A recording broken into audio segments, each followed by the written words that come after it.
What would you do if you woke up in a hospital bed, completely paralyzed, unable to move a single finger, unable to speak Done. a Everything went single word, exactly as planned. but you could Should have a hear controlling share by morning. everything? Now imagine hearing your own husband laughing beside your bed. Imagine hearing him call his mistress and say, finally, she is not going to make it. Imagine hearing them plan your funeral while your heart is still beating, while your mind is screaming, while tears are falling inside, but your face cannot move. This is not a nightmare. This is not a movie. This is Stop what right there, happened to Vanessa. Caroline Get away Mitchell from that for bed. 31 days. Move They wore along. You're black under to her arrest. bedside, Yes, not to they mourn finally her, got what they to deserved. celebrate. They measured her jewelry. They discussed her life insurance. They counted down the days until they could pull the plug. But they made one fatal mistake. They forgot that some women do not die quietly. Some women rise. Some women come back with fire in their eyes and revenge in their hearts. What they did not know was that the helpless housewife they were mocking was actually a billionaire. She owned the company where her husband worked. She owned everything. And she heard every single word. This is the story of a woman who was buried alive by the people she loved, and how she clawed her way back from the grave to destroy them all. Stay until the end, because the final twist will leave you speechless. This story will teach you one brutal truth. People reveal who they really are. When they believe, you cannot fight back. And the moment they celebrate your weakness is the moment they build the stage for their own destruction. Value statement. This story will remind you that your darkest moment is not your ending. It is your beginning. Sometimes you have to lose everything to discover how powerful you truly are. Meaning of the story. The lesson is simple, but life-changing. People reveal their true nature when they believe you are powerless. And when they celebrate your fall, they are building the stage for their own destruction. Never underestimate a woman who has nothing left to lose. She is not broken. She is becoming unbreakable. The day I died was the happiest day of my husband's life. I know that sounds dramatic.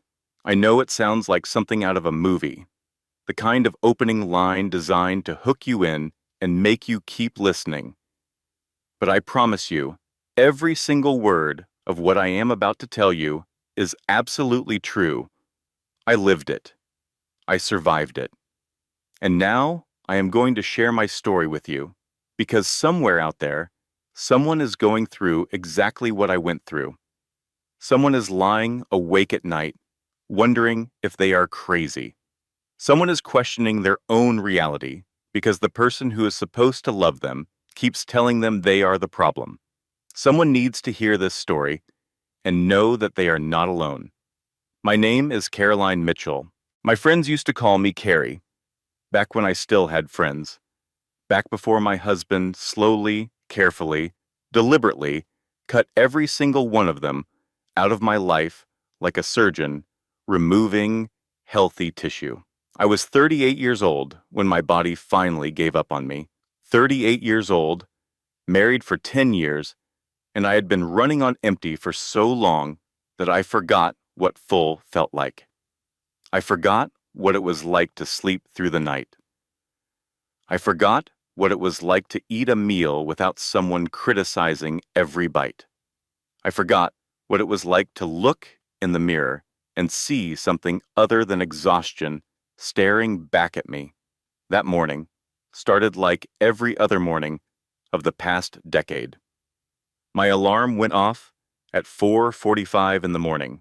Not 5, not 5:30, 4:45, because Derek needed his breakfast on the table by 6:15, and God forbid I was even 5 minutes late. The house was dark and silent when I slipped out of bed. Derek was still sleeping peacefully beside me, his breathing deep and even, completely unaware that I was already moving through the darkness like a ghost in my own home. I did not turn on the lights. I had learned to navigate our 5,000 square foot house in complete darkness because Derek was a light sleeper, and if I woke him up, before his alarm went off, there would be consequences, not physical consequences. Derek never hit me. He was too smart for that. But the silence that would follow, the cold shoulder that could last for days, while the little comments about how inconsiderate I was, how I only ever thought about myself, how maybe if I tried a little harder, I would not be such a disappointment. Those consequences were worse than any bruise. I made my way down the stairs, counting each step in my head. 14 steps from our bedroom to the landing, 8 steps from the landing to the foyer, 32 steps from the foyer to the kitchen. I had counted them so many times that I could walk the route with my eyes closed. And some mornings, when the exhaustion was so heavy that I could barely keep my eyes open, that is exactly what I did. The kitchen was my domain. It was also my prison. I spent more hours in that kitchen than anywhere else in the house, cooking meals that were never quite good enough, cleaning surfaces that were never quite clean enough, preparing snacks and lunches and dinners that Derek would pick at and criticize before pushing away. But I kept trying. I kept believing that if I just worked a little harder, tried a little more, he would finally see how much I loved him. He would finally appreciate everything I did. That morning, I was making his favorite breakfast: steel-cut oatmeal with fresh berries, 2 eggs over medium, with the yolks still runny, but not too runny, whole wheat toast with exactly 1 tablespoon of butter, and fresh squeezed orange juice. I had made this exact breakfast hundreds of times. I could make it in my sleep. And honestly, some mornings, I think he said, I was standing at the stove, stirring the oatmeal with one hand and checking my phone with the other, when the room started to spin. At first, I thought I was just dizzy from standing up too fast. I had been having dizzy spells for months, little moments where the world tilted sideways, and I had to grab onto something to keep from falling. Dr. Chen had told me it was probably low blood pressure, that I needed to eat more and rest more and take better care of myself. But how was I supposed to rest when there was always something that needed to be done? How was I supposed to eat when the sound of my own chewing irritated Derek? The dizziness got worse. My vision started going white around the edges, like someone was slowly turning down the brightness on a television screen. I tried to set down the wooden spoon, but my fingers would not cooperate. It clattered against the pot and fell to the floor. I remember thinking that I needed to pick it up, that Derek would be angry if he saw a dirty spoon on his clean kitchen floor, that I needed to keep stirring the oatmeal or it would burn and he would complain. And then my legs stopped working. I hit the kitchen floor so hard that I cracked 2 of the Italian marble tiles that Derek had insisted on importing from Tuscany. I remember lying there, my cheek pressed against the cold stone, staring at the pattern of gray and white veins running through the marble. I remember thinking how strange it was that I had mopped this floor yesterday, that I could see a tiny smudge near the baseboard that I had missed, that Derek would notice it and add it to his list of my failures. I tried to get up. I told my arms to push, told my legs to move, told my body to obey me, but nothing happened. I was trapped inside myself, conscious but completely paralyzed. My chest was so tight that I could barely breathe. Each inhale felt like trying to suck air through a coffee stirrer. My heart was beating so fast and so hard that I could feel it pounding in my temples, in my throat, in my fingertips. I do not know how long I lay there. Minutes, maybe. It felt like hours. The oatmeal burned on the stove. The smell of scorched oats filled the kitchen, acrid and sharp.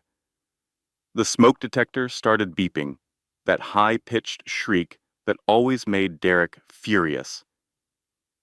And still I could not move. Derek found me at 6:30 when he finally came downstairs looking for his coffee. I heard his footsteps on the stairs, heard him pause in the doorway of the kitchen, heard him sigh with the kind of exasperation that had become the soundtrack of my life. Carrie. What the hell happened in here? His voice was annoyed, not concerned. He was looking at the burned oatmeal, the dropped spoon, the smoke still hanging in the air. It took him several seconds to even notice me lying on the floor. And then he said something that I will never forget. "Oh, for God's sake," he muttered. "Not this again. Not this again." Like finding your wife unconscious on the kitchen floor was an inconvenience. Like I had done this on purpose, just to ruin his morning.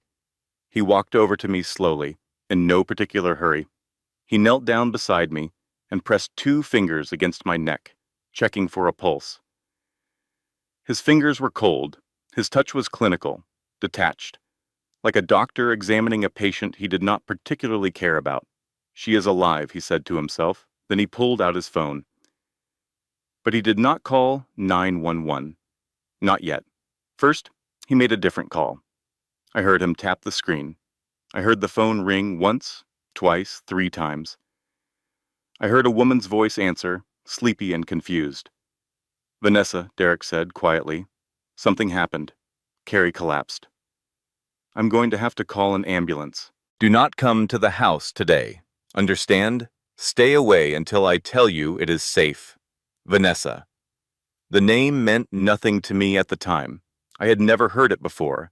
But I would come to know that name very well. I would come to hate that name with every fiber of my being. Derek hung up the phone. Then, and only then, did he dial 911. "Yes, I need an ambulance," he said. And suddenly his voice was different. Suddenly he sounded panicked, worried, like a loving husband terrified for his wife's life. "My wife collapsed. She is unconscious. I do not know what happened. Please hurry." The performance was flawless.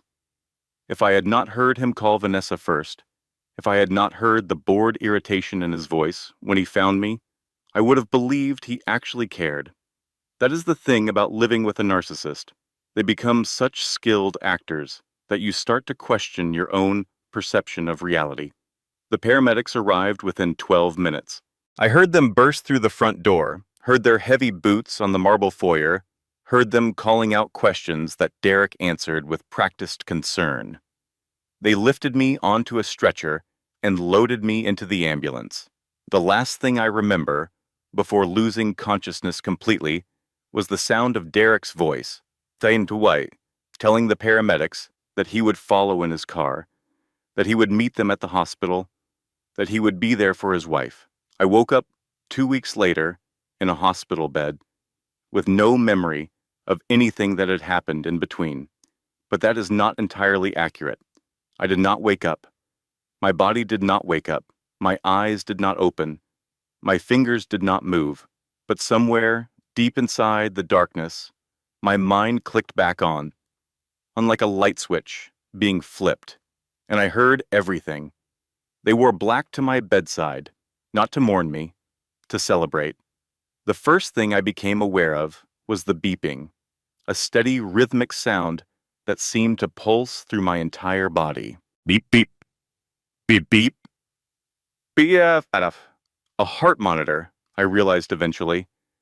My heart, still beating, still fighting, even when the rest of me had given up. The second thing I became aware of was the breathing tube. I could feel it in my throat, a foreign object that my body wanted desperately to reject. But I could not cough. I could not gag. I could not do anything except lie there and let the machine breathe for me. The third thing I became aware of was the voices. Dr. Reeves had just finished explaining my condition to Derek. I had missed most of it, fading in and out of consciousness like a radio station, with bad reception. But I caught the end. After 30 days, Dr. Reeves was saying, his voice gentle but firm.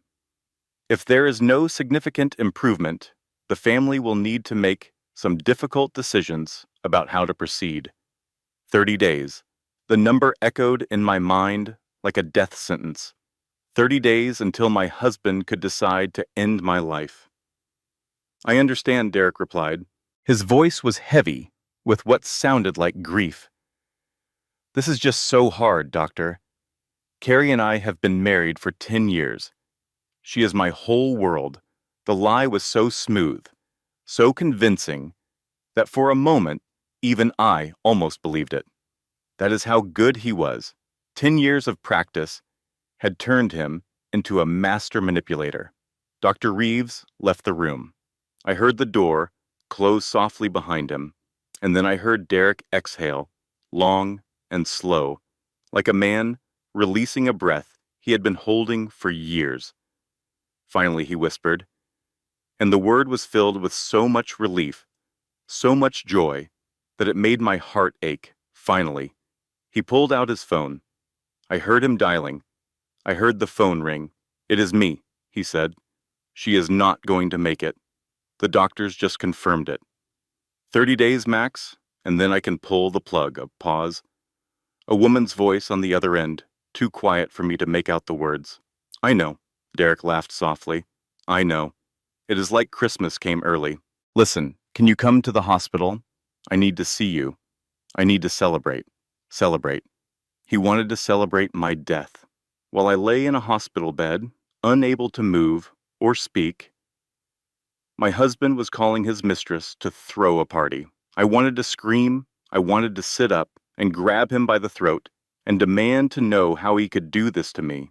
I had given him everything. I had sacrificed everything. I had loved him with every ounce of my being, and this was how he repaid me. But I could not scream. I could not move. I could not do anything except lie there and listen as my world fell apart. 2 hours later, Vanessa Cole walked into my hospital room for the first time. I knew the moment she arrived because I smelled her perfume before I heard her voice. It was something expensive and floral, the kind of scent that lingered in the air long after the person wearing it had left the room. I hated it immediately. "Oh, Derek," Vanessa breathed. "Look at her. She looks so peaceful." "She does, doesn't she?" Derek replied, "almost like she knows it is over." They were standing beside my bed now. I could feel them looking down at me, studying my face like scientists examining a specimen. Every instinct in my body screamed at me to open my eyes, to confront them, to fight. But my body refused to obey. "I have been waiting for this for 3 years," Vanessa said softly. 3 years of sneaking around, hiding in hotels, pretending that we barely knew each other at company events. And now, finally, we can be together. 3 years.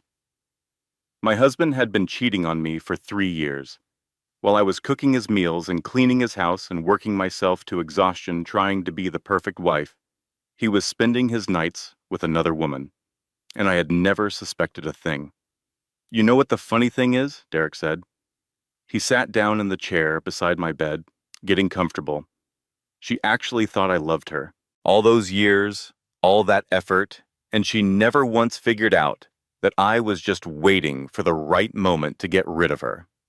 "Why did you marry her in the first place?" Vanessa asked. "I thought she had money." Derek laughed bitterly. "Her last name was Hartwell. The Hartwells are one of the wealthiest families in Texas. I figured she had to be connected to them somehow. Turns out it was just a coincidence. Her family was dirt poor.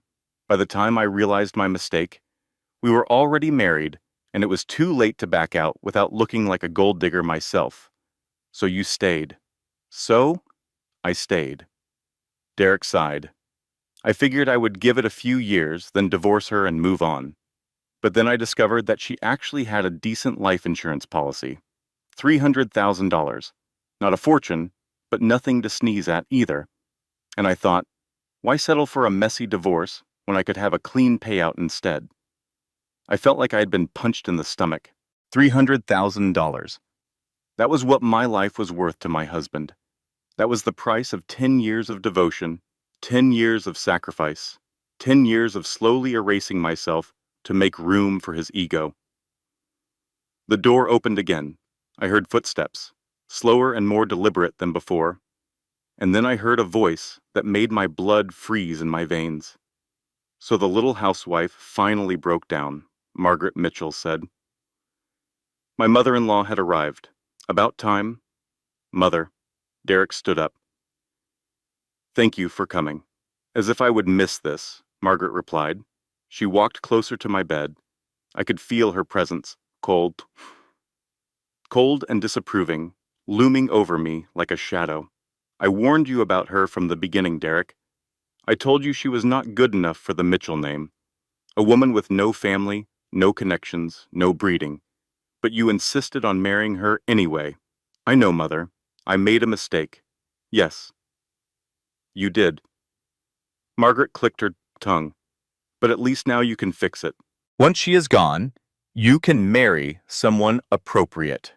Someone who will bring value to this family instead of dragging it down. Actually, Mrs. Mitchell, Vanessa spoke up, Derek and I have been seeing each other for some time now.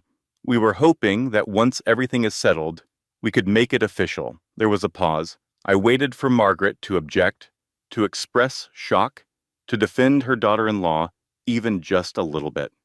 Instead, she laughed. I know, dear, Margaret said warmly. Why do you think I introduced you to him in the first place? My heart stopped. Not literally, not yet, but it felt like it. Margaret had introduced them. My own mother-in-law had deliberately brought another woman into my marriage. She had orchestrated this entire thing. I found Vanessa at a charity event 3 years ago, Margaret continued. She told me about her previous relationships, about her unique talents for solving problems, and I thought to myself, this is exactly what Derek needs. A woman who knows how to get things done. I did not understand what she meant by unique talents at the time. I would find out soon enough, and when I did, it would change everything. For the next hour, the three of them sat beside my bed and planned my funeral. They discussed the venue, the flowers, the guest list. They argued about whether to have an open casket or closed. Margaret wanted open, to show everyone how peaceful I looked. Derek wanted closed because he did not want to spend money on a fancy dress for a dead woman. Vanessa suggested cremation because it was cheaper and faster, and they could scatter my ashes somewhere remote and forget I ever existed. They talked about me like I was already gone, like I was an inconvenience to be disposed of, a problem to be solved. Not once did any of them express sadness. Not once did any of them shed a tear. The only emotion in that room was relief. When visiting hours ended and they finally left, I lay in the darkness and let the truth wash over me. Everything I had believed about my life was a lie. My husband had never loved me. My mother-in-law had always hated me. And the woman who was about to take my place had been waiting in the wings for 3 years, patient as a spider, ready to catch me in her web. I should have felt devastated. I should have felt heartbroken. But somewhere deep inside me, beneath the pain and the betrayal, something else was growing, something hard and hot and dangerous, anger. For the first time in 10 years, I felt truly, purely, magnificently angry, not at myself for being naive, not at the situation for being unfair, at them, at Derek and Vanessa and Margaret and everyone who had ever looked at me and seen nothing but a servant to be used and discarded. They thought I was helpless. They thought I was as good as dead. They thought they had won. They were wrong. Night was the cruelest. That was when they dropped their masks completely. During the day, the hospital was full of activity. Nurses came and went, checking my vitals, adjusting my medication, speaking to me in soft, encouraging voices, even though they did not think I could hear them. Doctors made their rounds, discussing my case in clinical terms that reduced my entire existence to numbers on a chart. And Derek played his part, the worried husband sitting vigil by his wife's bedside, holding my limp hand and staring at my face with what he hoped looked like devotion. But at night, when the hallways grew quiet and the visitors went home, the truth came out. It was day 5 when Vanessa came to see me, alone for the first time. I heard the door open around 11 in the evening, long after visiting hours had ended. I heard her heels clicking on the linoleum floor, that distinctive sound I had come to dread. She walked slowly, deliberately, like she had all the time in the world. The door closed behind her. I heard the lock click, and then she pulled a chair up beside my bed and sat down. Just the two of us. Carrie, she said softly. Her voice was different when we were alone. Gone was the sweet, sympathetic tone she used in front of Derek. In its place was something cold, something calculating, something that made my skin crawl. No Derek, no Margaret, no nurses, just me and you. She leaned closer. I could feel her breath on my face. Warm and minty. I want to tell you a story, she continued. A story about a man named Marcus Webb. Marcus Webb. I filed the name away in my memory, though I did not understand its significance yet. Marcus was a sweet guy, Vanessa said. Not too bright, but he had money, and he was easy to manipulate. We dated for about 18 months. He was crazy about me. Could not believe his luck, that a woman like me would be interested in a man like him. He would have done anything I asked. She paused, letting the words hang in the air. One day, Marcus got sick. Nothing serious, just a minor procedure at the hospital. Routine stuff. But while he was there, something went wrong. A medication error, they called it. Someone gave him the wrong dose of something, and his heart just stopped. So tragic. So unexpected. My blood ran cold. She was confessing to murder. Right here, right now, to a woman she believed could not hear her. The best part? Vanessa laughed softly. I was the beneficiary on his life insurance policy. $200,000.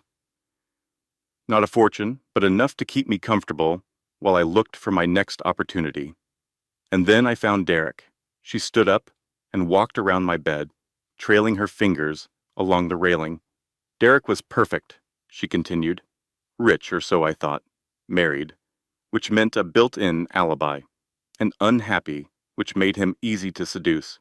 Margaret found me at a charity event and practically handed him to me on a silver platter. All I had to do was wait for the right moment. She stopped at the head of my bed and looked down at me. And here we are, she said. The right moment. You, lying here helpless. Derek, ready to sign whatever papers I put in front of him. And in a few weeks, you will be gone, and I will be Mrs. Mitchell, the rich widow who married her true love. She reached down and adjusted my pillow. But she did not adjust it correctly. She shifted it just slightly, just enough to put pressure on my airway, to make my breathing a little bit harder. I felt my oxygen levels drop, not enough to trigger the alarms, just enough to make me uncomfortable. I learned from Marcus, Vanessa whispered. Going too fast is messy. People ask questions. But if you are patient, if you let nature take its course, if you just create the right conditions, well, things happen. Patients fade. Nobody asks questions when a woman in a coma slips away peacefully. She patted my cheek gently. Sweet dreams, Carrie. I will see you tomorrow, and the day after. And every day until you finally do what you should have done years ago and just give up. She walked to the door, unlocked it, and left. I heard her heels clicking down the hallway, growing fainter and fainter until they disappeared entirely. I lay there in the darkness, fighting for every breath, my mind racing. Vanessa was not just a mistress. She was a killer. She had murdered at least one man before, possibly more. And now she was planning to do the same to me. I tried to move. I concentrated every ounce of energy I had on moving just one finger, just one tiny muscle.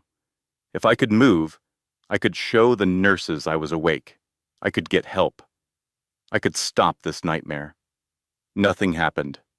My body remained still, unresponsive, trapped. The next morning, a new nurse came on shift. Her name was Rosa Mendez, and from the moment she walked into my room, I knew she was different from the others. "Good morning, sweetheart," Rosa said softly. Her voice was warm and musical, with just a hint of a Texas accent.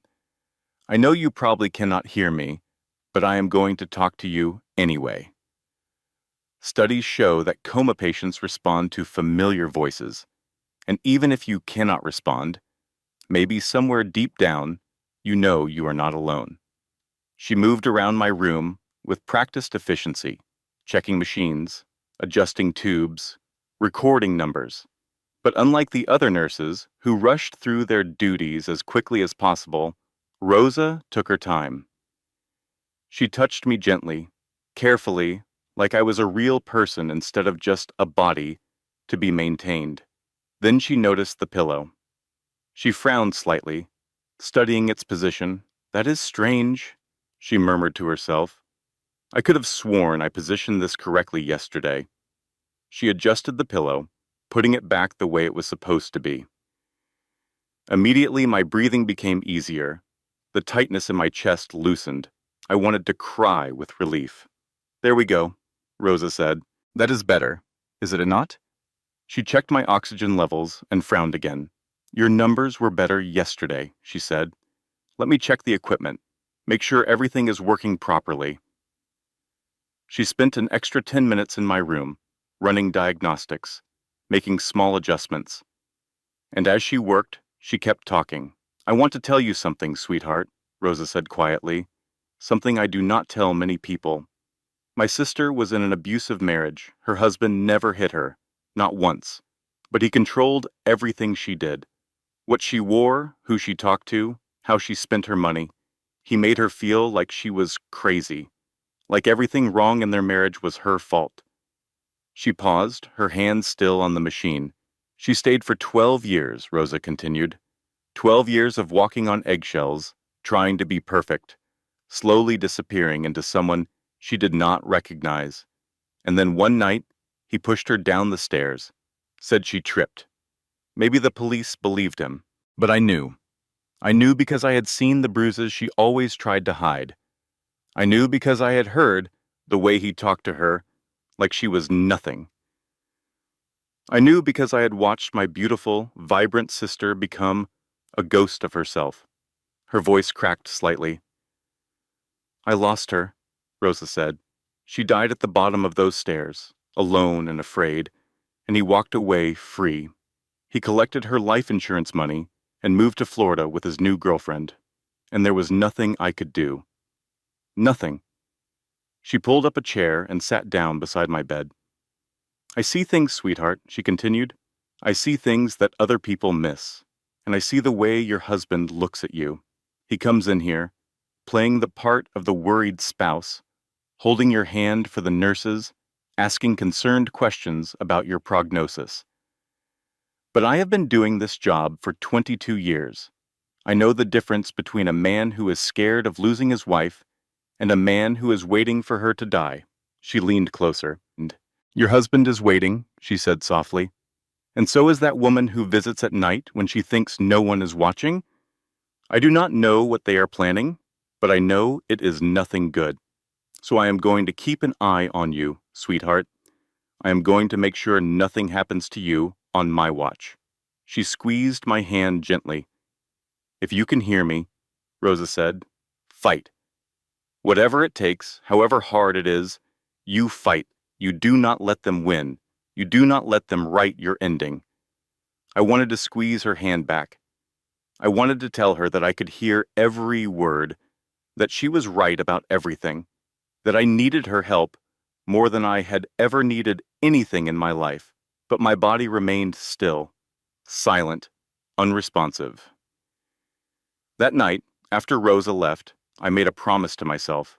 If I survived this, Rosa would be the first person I thanked, and Derek would be the first person I destroyed. On day 14, I opened my eyes. and I chose to keep them closed. It happened in the middle of the night, during one of Rosa's shifts. She was checking my vitals, humming softly to herself, when suddenly, like a switch being flipped, my body started responding to my commands. My eyelids fluttered. My fingers twitched. My lungs expanded on their own, pulling in air without the help of the ventilator. It was like waking up from the deepest sleep of my life, disorienting and overwhelming and absolutely terrifying.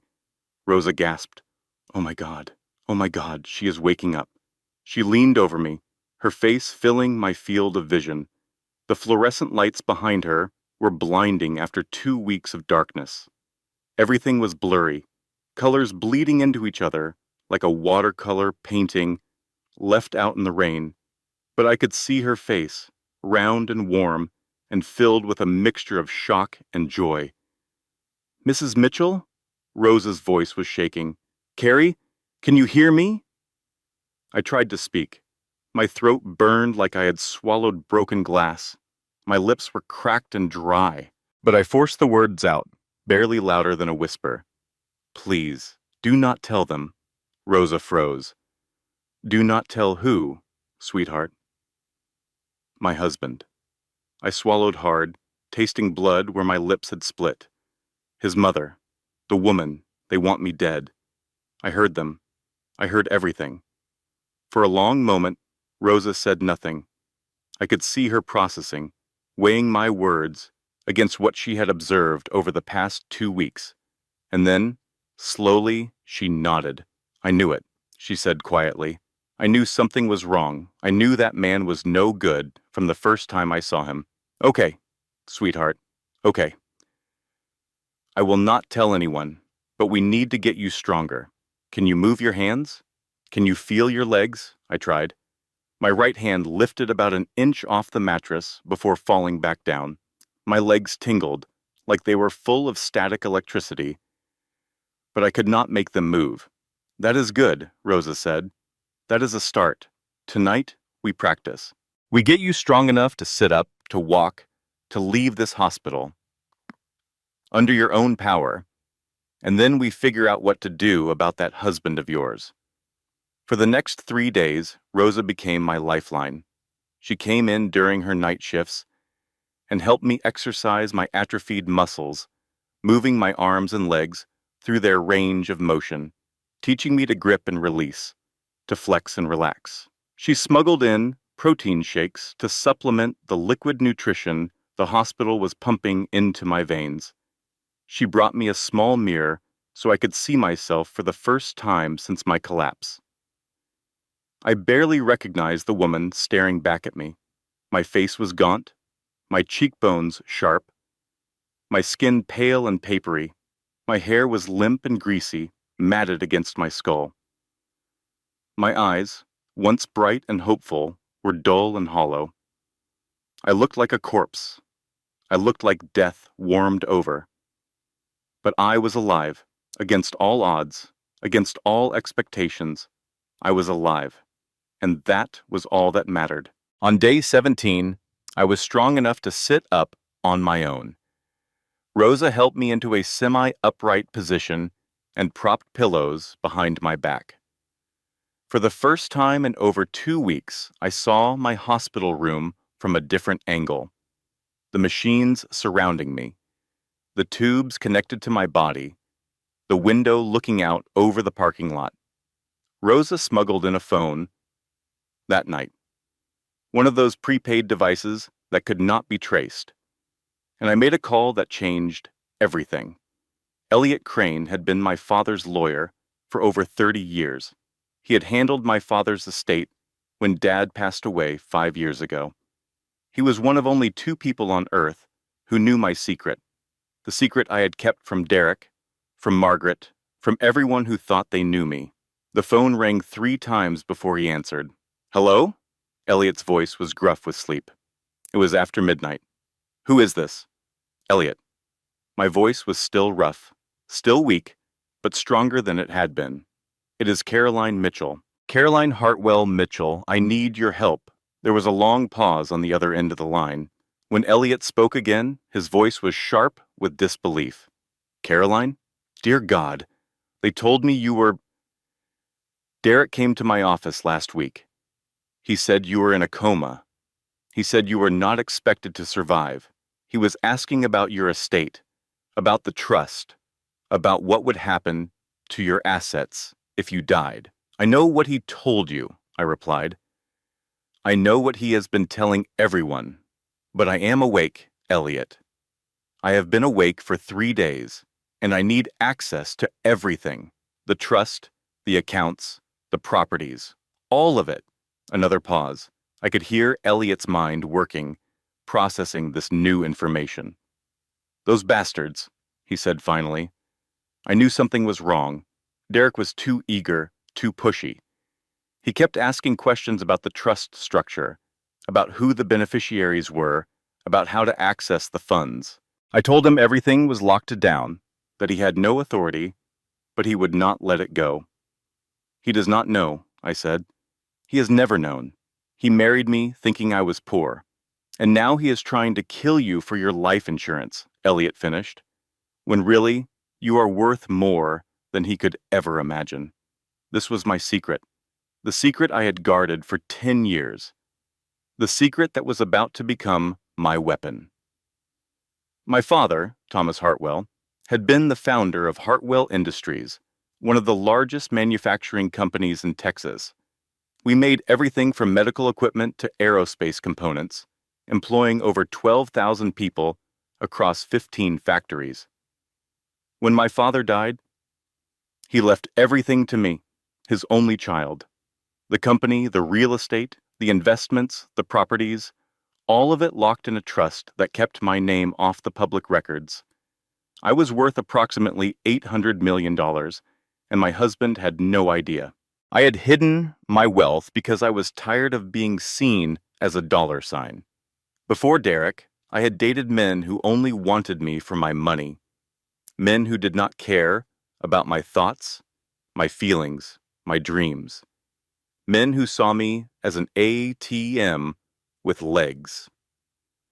I wanted to be loved for who I was, not what I had. So when I met Derek, I pretended to be ordinary. I told him I worked as a freelance accountant. I let him believe my family was middle class. And he had believed me. He had believed me because he wanted to, because the truth never occurred to him, because the idea that his mousy little housewife could be a billionaire was simply too absurd to consider. But now I knew the truth. He had never loved me. He had married me, hoping I was rich, stayed with me because divorcing me would make him look bad, and was now planning to kill me for a $300,000 insurance policy, all while completely unaware that he had been sleeping next to one of the wealthiest women in Texas for the past decade. The irony was almost funny. Almost. Elliot, I said, I am going to tell you everything that has happened, and then we are going to make a plan. A plan that will destroy Derek, Vanessa, and Margaret. A plan that will make them regret ever underestimating me. I am listening, Elliot replied. Tell me everything, and I did. I told him about waking up in the coma, about hearing their celebrations, about Vanessa's confession. I told him about the adjusted pillow, the reduced oxygen, the 30-day deadline. I told him everything, and when I was finished, the line was silent for a long moment. Then Elliot spoke, and his voice was hard as steel. They're going to burn, he said. Every single one of them. I am going to make sure of it. I had 12 days to plan my resurrection and their destruction. Rosa continued to help me regain my strength, while Elliot worked behind the scenes to prepare my legal counterattack. We communicated through the prepaid phone, keeping our conversations brief and coded in case anyone was monitoring. Every night, Rosa would help me exercise, and every night, I got a little bit stronger. During the day, I pretended to be comatose. It was harder than I expected, lying perfectly still while Derek sat beside my bed and complained about how inconvenient my illness was. Not reacting when Vanessa leaned close and whispered threats in my ear. Keeping my breathing slow and even when Margaret inspected my jewelry and declared it worthless trash. But I did it. I lay there like a corpse while they made their plans, and I listened to everything. On day 20, something unexpected happened. I heard the door open and unfamiliar footsteps enter my room. Not Derek's confident stride, not Vanessa's clicking heels, not Margaret's deliberate shuffle. Someone new. "Mrs. Mitchell," a woman's voice said, "I do not suppose you can tell me what really happened to Marcus Webb." My heart nearly stopped. I had heard that name before. Vanessa had mentioned him during her late-night confession. Marcus Webb, her previous victim, and now someone was investigating his death. The woman walked closer to my bed. I kept my eyes closed, kept my breathing steady, but I listened with every fiber of my being. "My name is Amanda Price," the woman continued. "I am a detective with the Houston Police Department. 2 years ago, a man named Marcus Webb died in this very hospital from what was ruled a medication error. His girlfriend at the time was a woman named Vanessa Cole. The same Vanessa Cole who is now dating your husband and visiting you every single day." She pulled up a chair and sat down beside my bed. "I have been a detective for 20 years, Amanda said quietly.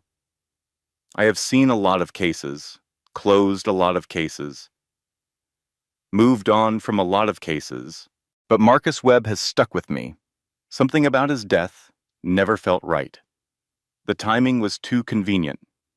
The girlfriend was too calm, and there were things in his medical records that did not add up." She paused. "I could never prove anything," she continued. Vanessa Cole was careful, smart. She knew exactly how to play the grieving girlfriend. She cried at all the right moments, said all the right things, and by the time I started asking hard questions, she had already collected his insurance money and disappeared. I heard her shift in her chair. When I heard that she had resurfaced here in this hospital, visiting another woman in a coma, I knew I had to come see for myself. And what I found?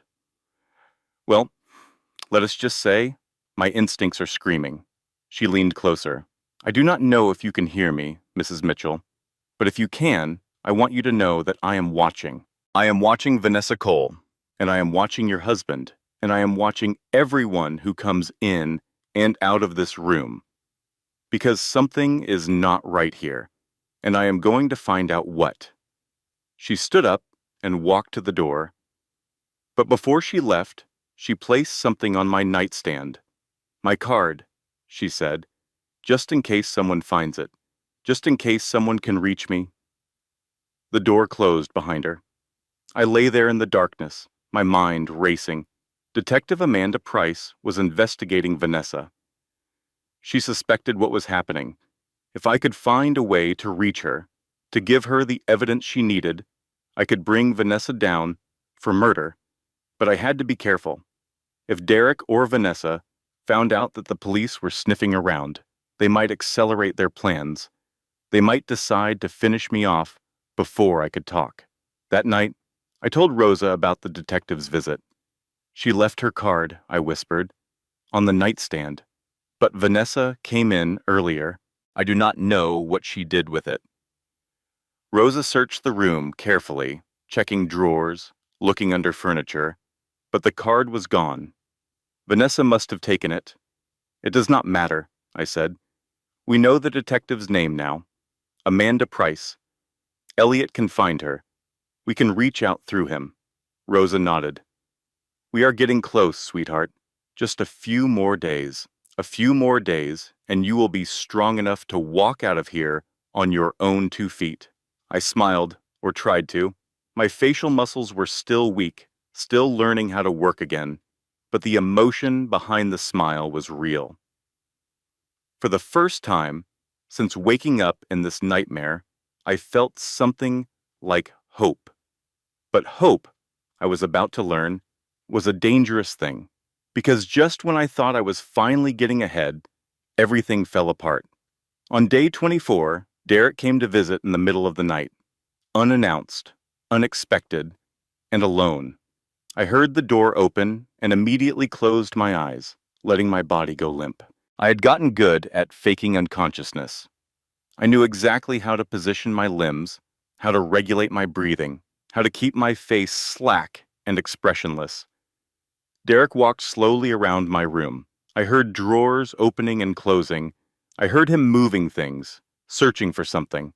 My heart pounded in my chest, but I forced myself to remain still. Then I heard him find the phone. Well? Well, Derek said softly. Someone has been busy.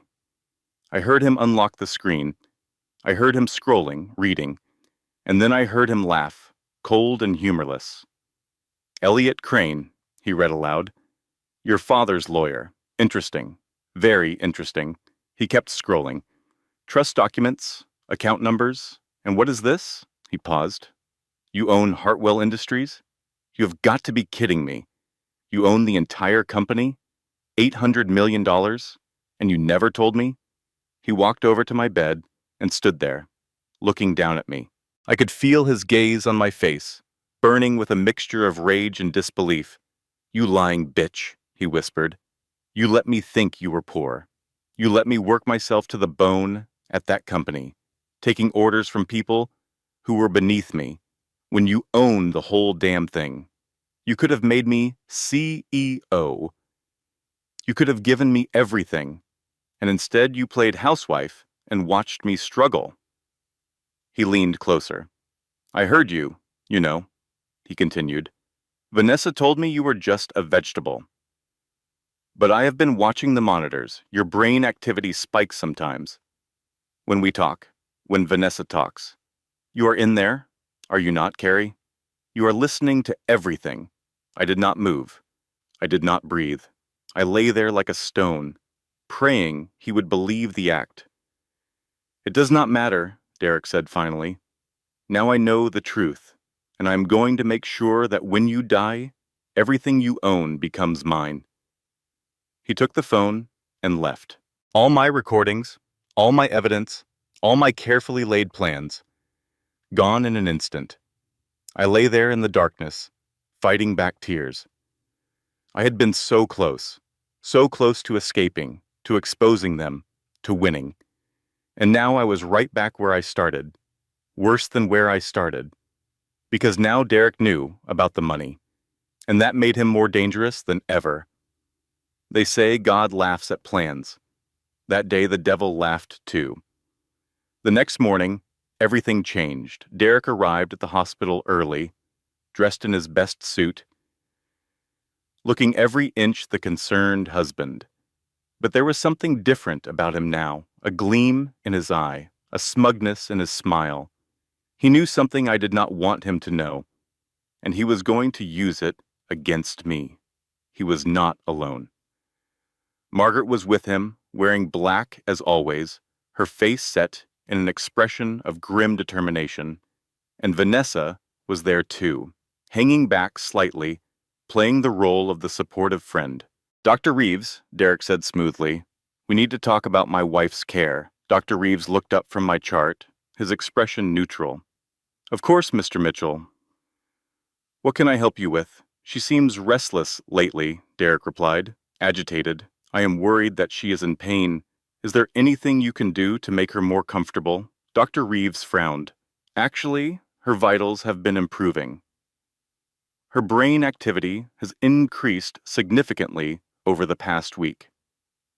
I was going to recommend reducing her sedation to see if we could encourage more conscious responses. Derek shook his head. With all due respect, doctor, that is not what her family wants. We want her to be peaceful, comfortable, not struggling against machines. There was a long pause. I could feel the tension in the room, the unspoken battle of wills between Derek and Dr. Reeves. Mr. Mitchell, Dr. Reeves said carefully, I understand your concern, but as her physician, my job is to give her the best possible chance of recovery. Increasing sedation at this point would be counterproductive. Derek's smile did not waver. I appreciate your medical opinion, doctor, but as her husband and legal next of kin, I have the authority to make decisions about her care. And I am telling you that I want her sedated. Heavily. Dr. Reeves opened his mouth to argue, but Margaret cut him off. My son has power of attorney, she said coldly. We have been in contact with our lawyers. If you refuse to comply with the family's wishes, we will have you removed from this case and replaced with someone more cooperative. Dr. Reeves stared at them for a long moment. Then he looked at me, lying helpless in my bed, and I saw something flicker in his eyes. Suspicion, concern, maybe even fear. I will need to consult with the hospital administration, he said finally. This is a significant change in treatment plan. Do what you need to do, Derek replied. But I expect results by this afternoon. They left. Dr. Reeves stood beside my bed for a long moment, looking down at my face. Something is not right here, he murmured to himself. Something is very wrong. But he did not know the half of it. And by the time he figured it out, it would almost be too late. That afternoon, a nurse came in with a new IV bag. I recognized the medication from the label. Heavy sedatives. The kind that would push me back into the darkness. Would silence my awakening mind. Would make me as helpless as Derek wanted me to be. I tried to resist. I tried to move, to speak, to signal that I was awake. But my body was too weak, still recovering from 2 weeks of atrophy. The nurse attached the IV without noticing anything unusual. Within minutes, the darkness started closing in, thick and heavy, like a blanket being pulled over my head. The last thing I heard before I slipped away was Derek's voice in the hallway. That should keep her quiet, he was saying. Now we have time to figure out how to get access to that trust. I lost 4 days. 4 precious days stolen by chemicals pumped into my veins. When I finally surfaced again, groggy and confused and weaker than ever, I discovered that the world had shifted beneath me. Rosa was gone, fired on false charges of stealing medication. Elliot had been contacted by Derek's lawyers, threatening legal action if he continued to interfere in family matters. And the 30-day deadline was now just 2 days away. Detective Amanda Price had visited while I was unconscious, but she had been turned away at the door. Family only, they told her. The patient was not receiving visitors. Everything I had worked for, everything I had planned, had crumbled while I slept.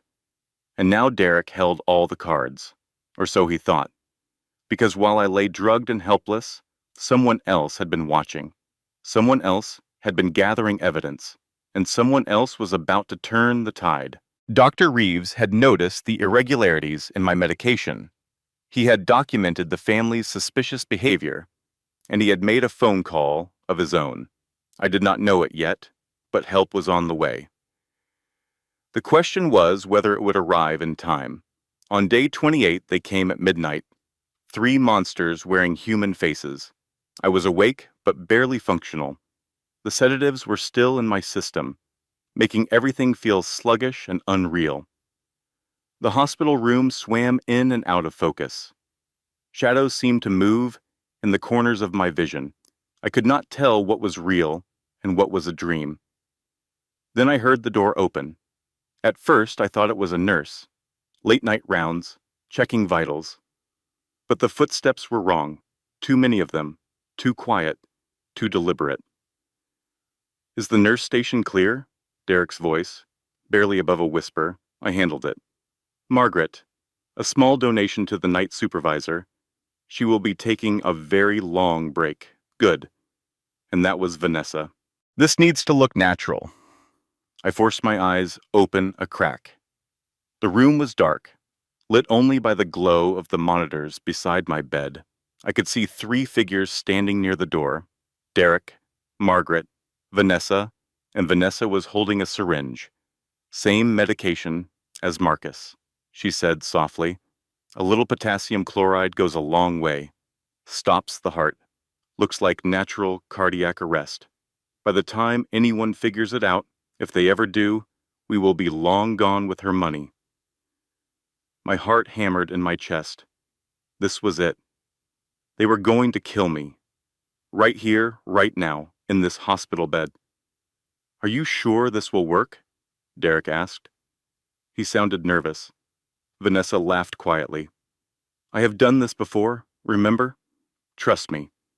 I know exactly how much to use, exactly where to inject it. It will look like her body just gave out. Tragic, but not surprising. She walked toward my bed. I could see the syringe glinting in the light from the monitors. My mind screamed at my body to move, to fight, to do something. But the sedatives held me prisoner. Goodbye, Carrie, Vanessa whispered. Say hello to Marcus for me. She reached for my IV line. And then the door burst open. What exactly is going on here? Dr. Reeves stood in the doorway, his face illuminated by the light from the hallway. Behind him, I could see 2 security guards. Vanessa froze. She quickly hid the syringe behind her back, but not quickly enough. Dr. Reeves had seen it. Doctor, Derek said. His voice smooth as silk. We were just checking on Carrie. She seemed restless. At midnight, Dr. Reeves stepped into the room. With a syringe? Comfort care, Vanessa said quickly. Family authorized pain medication. Dr. Reeves shook his head. I did not authorize any additional medication, and I certainly did not authorize visitors at this hour. You need to leave. Now. Derek stepped forward, his posture aggressive. Listen, doctor, I have power of attorney. I have the right to make decisions about my wife's care. You have the right to consult on her care, Dr. Reeves corrected. You do not have the right to inject unknown substances into her IV in the middle of the night. Security, please escort these people out of the building. The guards moved forward. For a moment, I thought Derek was going to resist. I could see the rage building in his face, the humiliation of being thrown out like a common criminal. Then Margaret touched his arm. Let us go, she said quietly. We will deal with this through proper channels. Derek nodded stiffly. This is not over, he said to Dr. Reeves. They left. The door closed behind them. Dr. Reeves stood there for a long moment, then walked over to where Vanessa had been standing. He bent down and picked something up from the floor. The syringe. She had dropped it when the door burst open. Dr. Reeves examined the label. His face went pale. Potassium chloride, he murmured. High concentration. This would have stopped your heart. He looked at me, and I saw the horror in his eyes. He finally understood what was happening. He finally understood what kind of people my family really were. Mrs. Mitchell, he said softly, I do not know if you can hear me, but I am going to protect you. I am going to make sure no one hurts you again. He picked up the phone beside my bed and dialed. This is Dr. Nathan Reeves at St. Joseph Medical Center, he said. I need to report an attempted homicide. The next 48 hours were the worst of my life, and that is saying something, considering what I had already been through.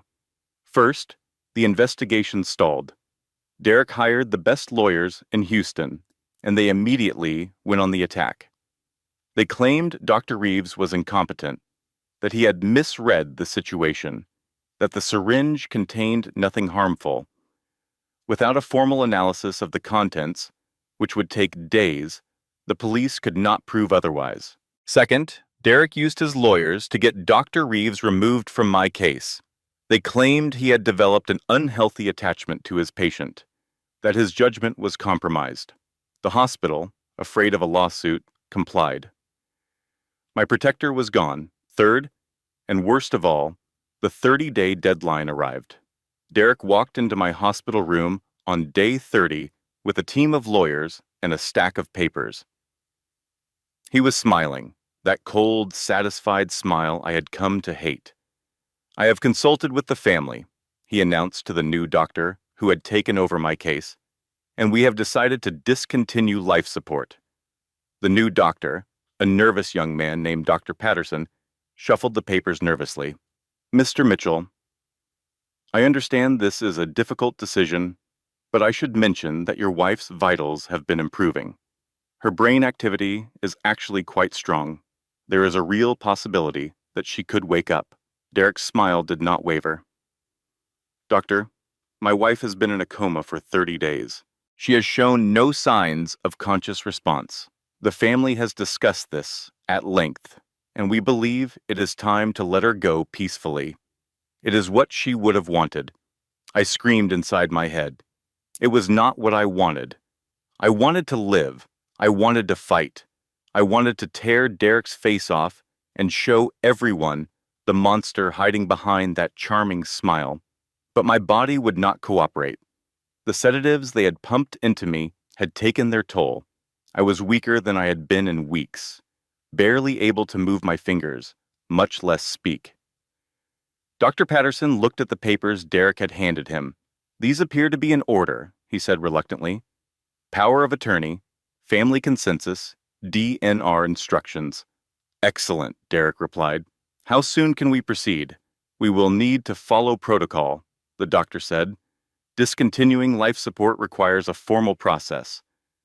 We can begin this afternoon. This afternoon.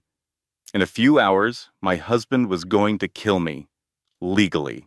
With the blessing of the hospital, I concentrated every ounce of energy I had on my right hand.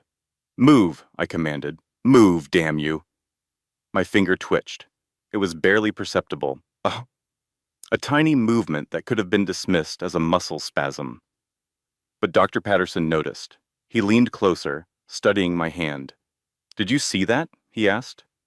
Derek waved dismissively. A reflex. It means nothing. Actually, Dr. Patterson said slowly, it could mean something. Mrs. Mitchell, if you can hear me, try to move your finger again. I focused. I poured everything I had into that one tiny movement. My finger lifted, trembled, and fell. Dr. Patterson's eyes widened. That was not a reflex. That was a deliberate response. Derek's face darkened. Doctor, I really think you are reading too much into this. Mr. Mitchell, Dr. Patterson said firmly, I cannot discontinue life support if there is any possibility that the patient is conscious. I need to run more tests. This is ridiculous, Derek snapped. She is a vegetable. She has been a vegetable for a month. A random muscle twitch does not change that. It might, the doctor replied, and until I know for sure, I cannot proceed. For a moment, I thought Derek was going to explode. I could see the rage building in him, the frustration of being denied what he wanted so badly. But then he took a deep breath and forced himself to calm down. Fine, he said through gritted teeth. Run your tests. But I expect this matter to be resolved by tomorrow. He stormed out of the room. Dr. Patterson watched him go, then turned back to me. Mrs. Mitchell, he said quietly, I do not know what is going on here, but something tells me you are trying very hard to communicate. If that is true, blink twice. I blinked. Once, twice. Dr. Patterson let out a long breath. Okay, we need to get you help. Real help. He pulled out his phone and made a call. And within the hour, everything changed. On day 31, I rose from the dead. Doctor. Patterson had called in a neurologist who ran a battery of tests and confirmed what I had been trying to tell everyone for weeks. I was conscious. I was aware. I was trapped inside my body, but I was very much alive. The news spread quickly. Dr. Reeves, who had been hovering on the edges of the hospital despite his removal from my case, rushed back to my room. Rosa, who had been staying at a hotel nearby waiting for news, came running. And Elliot Crane, who had been working behind the scenes to prepare for this moment, arrived with a team of lawyers. Derek was not so quick to return. When he finally showed up, he was accompanied by his own lawyers, his mother, and Vanessa. They walked into my room expecting to find a vegetable. Instead, they found me sitting up in bed, weak but alert, surrounded by people who knew exactly what they had done. Hello, husband, I said. My voice was rough, barely louder than a whisper. but strong enough. Did you miss me? The look on Derek's face was something I will treasure for the rest of my life. His jaw dropped. His face went pale. His carefully constructed mask of concern crumbled, revealing the panicked animal beneath. That is impossible, he stammered. You were in a coma. The doctors said you would never wake up. The doctors were wrong. I smiled, or tried to. I heard everything, Derek. Every single word, every celebration, every plan, every threat. Derek turned to his lawyers. This changes nothing. She is clearly confused. The medication has affected her brain. We should proceed with the original plan. Actually, Elliot Crane stepped forward. It changes everything. Your power of attorney was granted under false pretenses. My client was not in a persistent vegetative state. She was being deliberately sedated to prevent her from advocating for herself. I have medical records, witness testimony, and a very angry judge who has already signed an emergency order revoking your authority. Derek's lawyer whispered something in his ear. Derek shook his head angrily. This is absurd, he said. I am her husband. I have rights. You have the right to remain silent, a new voice said from the doorway. Detective Amanda Price stepped into the room, followed by two uniformed officers. Derek Mitchell, you are under arrest for attempted murder, conspiracy to commit murder, and fraud. Attempted murder, Derek laughed, but it was a hollow sound. I never tried to kill anyone. I love my wife. Really? Detective Price pulled out a plastic evidence bag containing the syringe Vanessa had dropped. Because we found potassium chloride in this syringe, the same medication that killed Marcus Webb 2 years ago, the same medication that would have stopped your wife's heart if Dr. Reeves had not interrupted your little midnight visit. Derek's face went gray. That was not me. That was Vanessa. She is the one who... He stopped, realizing what he had just said. Vanessa, standing behind him, went very still. What did you just say? She asked, her voice dangerously quiet. I meant... Derek backpedaled. I meant that I did not know what was in the syringe. I thought it was. You thought it was what exactly? Detective Price asked. Pain medication? Sedatives? Please tell me what you thought your mistress was injecting into your wife's IV in the middle of the night. Derek opened his mouth, but no words came out. For the first time in our entire marriage, I saw him truly speechless. That is what I thought, Detective Price said. Officers, please take Mr. Mitchell into custody. Mrs. Cole, you are also under arrest. Mrs. Mitchell Sr., we have questions for you as well. Margaret tried to protest, tried to claim she knew nothing about any of this, but her objections fell on deaf ears. Within minutes, all three of them were in handcuffs, being led out of my hospital room like the criminals they were. I watched them go, my heart pounding in my chest. It was over. After 31 days of terror, it was finally over. But there was one more thing I needed to do. One more truth I needed to reveal. Derek, I called out. He stopped at the door, turning to look at me. His face was a mask of hatred and disbelief. There is something you should know, I continued. Something I probably should have told you years ago. I do not want to hear anything you have to say, he spat. Too bad. I took a deep breath. You married me thinking I was poor. You stayed with me thinking I was worthless. You tried to kill me for a $300,000 insurance policy. So what? So this. I looked him straight in the eye. I own Hartwell Industries. I am worth approximately $800 million. Every paycheck you have collected for the past 10 years has come from a company that I own. The office where you worked, the building you parked your car in, the water cooler you gossiped around, all of it belonged to me. You have been my employee this entire time. Derek's face went through a remarkable transformation. Confusion, disbelief, horror, and finally, a dawning realization of just how badly he had miscalculated. "You are lying," he whispered. "I am not. And here's the thing, Derek. Even if you somehow manage to beat these charges, even if you walk out of prison someday, you will never work in this city again. I will make sure of it. Every door you knock on will close in your face. Every opportunity you reach for will disappear. You wanted my money so badly that you were willing to kill for it. Now you will spend the rest of your life knowing exactly how much you lost." The officers pulled him away. He was still screaming when they dragged him into the elevator. I hope his voice gave out before they reached the ground floor. They wanted war. I gave them annihilation.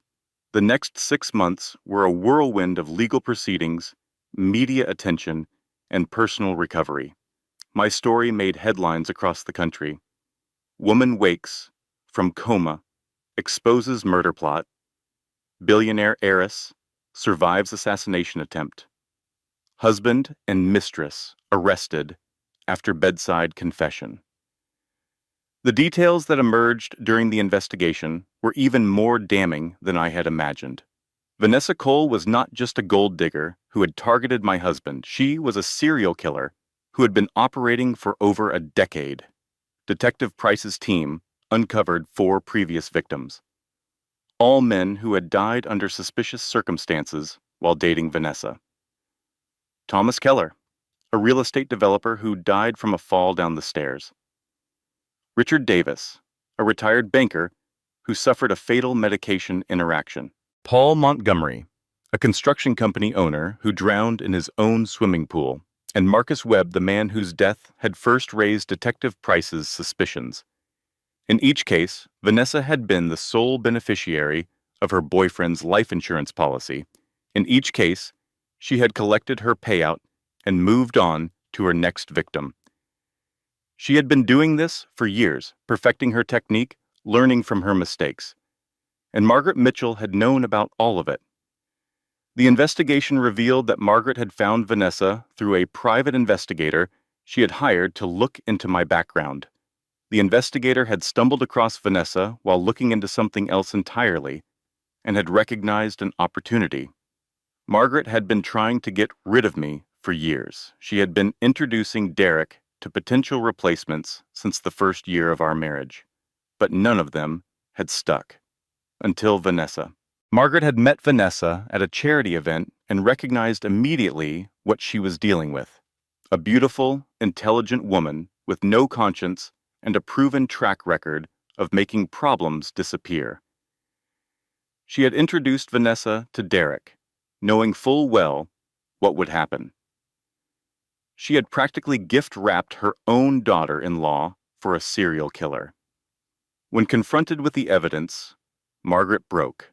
She confessed everything, trying to shift as much blame as possible onto Vanessa and Derek. But it was too late.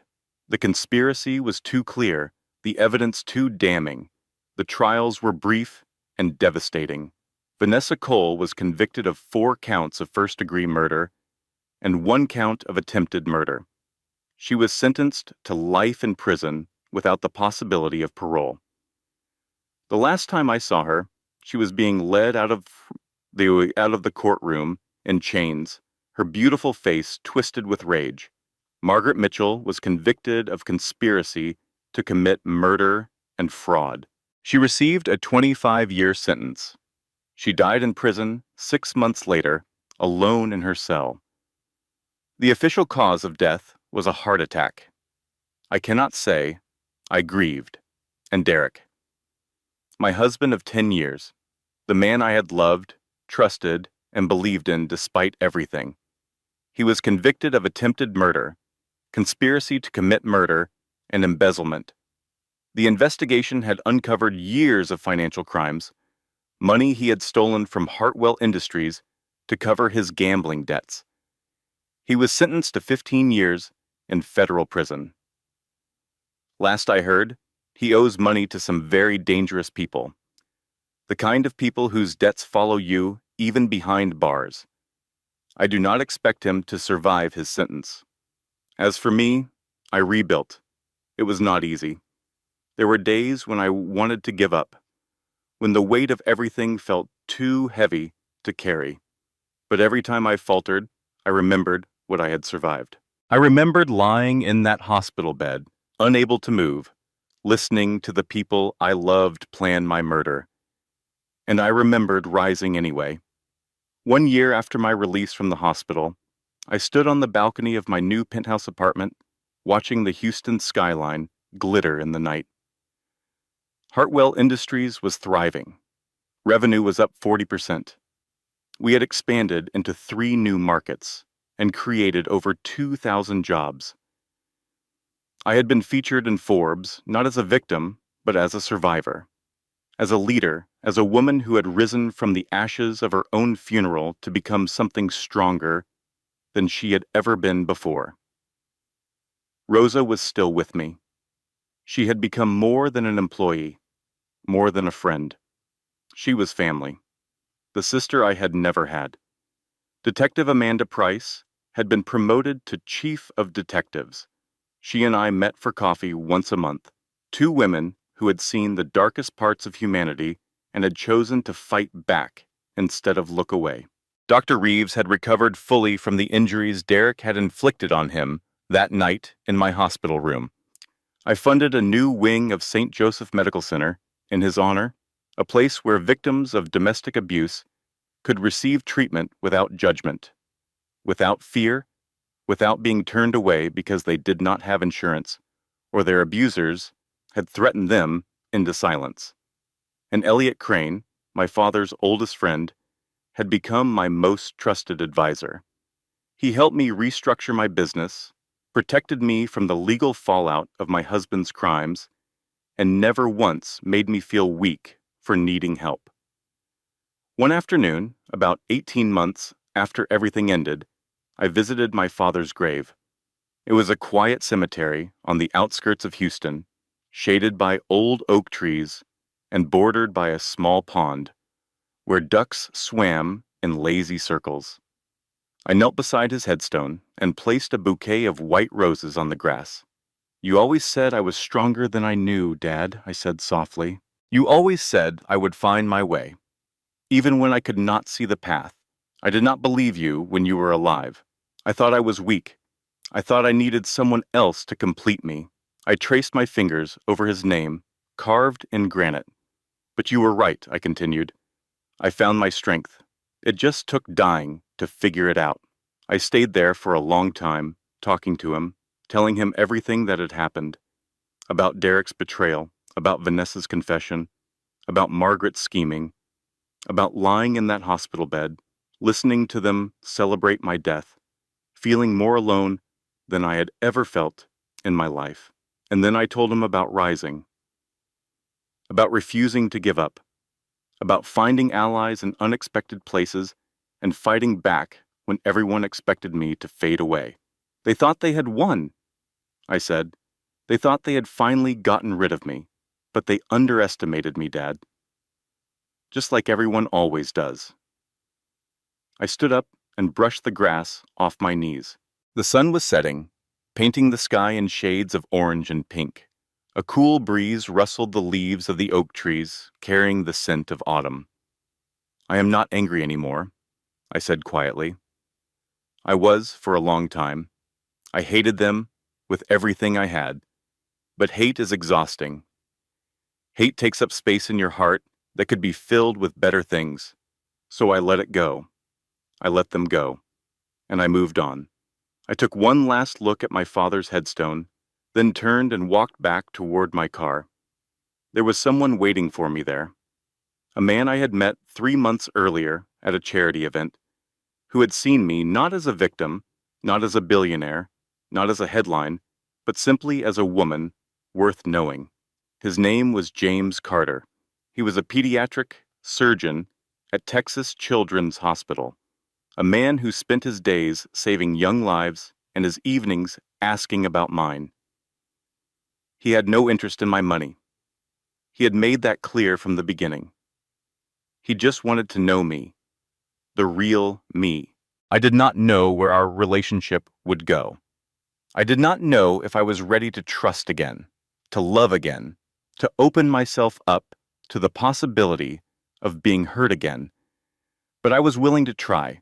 I was willing to take a chance on something that scared me, because that is what survivors do. We keep going. We keep fighting. We keep believing that tomorrow can be better than today. People reveal their true nature when they believe you are powerless, and when they celebrate your fall. They prepare the stage for their own destruction. I was married to a monster for 10 years. I spent 31 days trapped in my own body, listening to people I loved wish me dead. And I rose.